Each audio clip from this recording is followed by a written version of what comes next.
Hey there, I'm Cory Driver, and this is Moving Forward.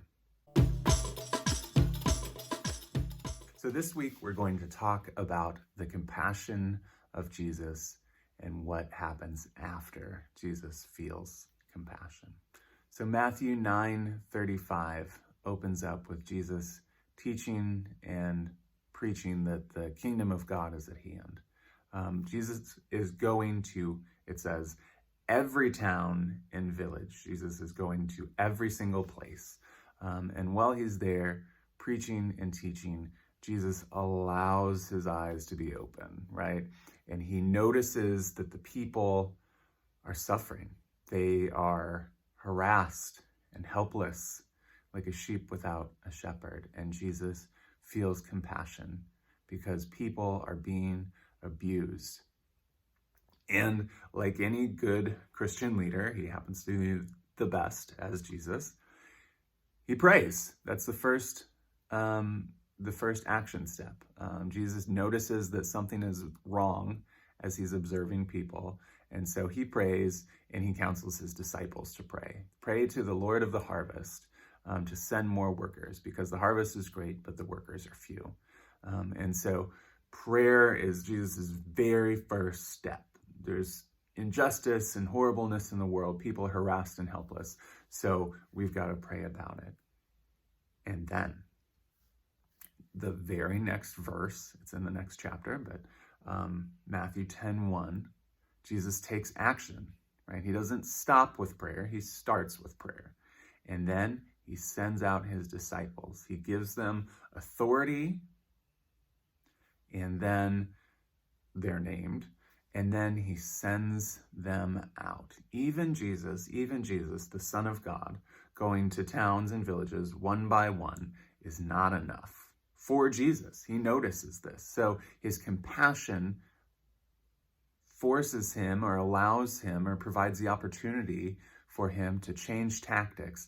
And so he sends out his disciples in response to harassing of people in order to proclaim the kingdom faster than he can do by himself, traveling to every village.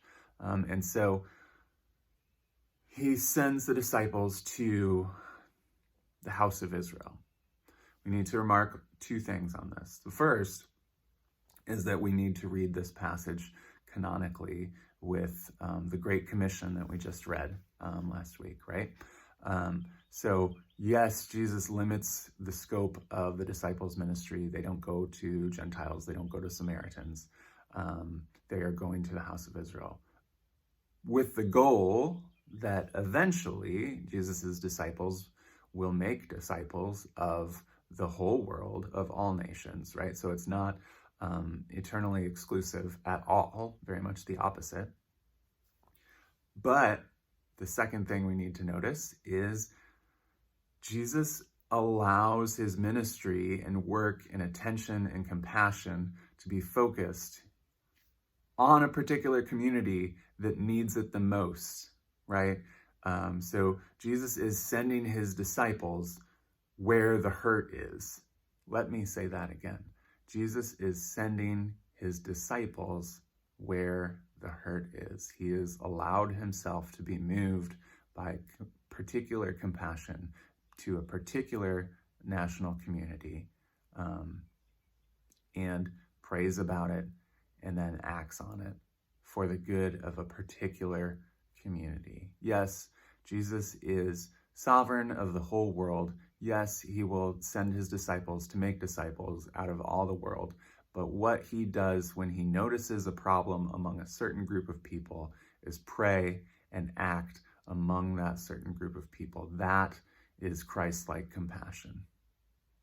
To not be drowned out by the concerns of the whole world.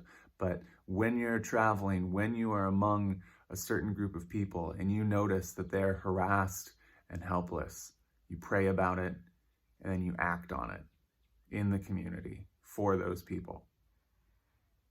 That's the leadership of Jesus, and that's what being Christ-like looks like, at least according to Matthew 9:35 through 10:8. Have a good week.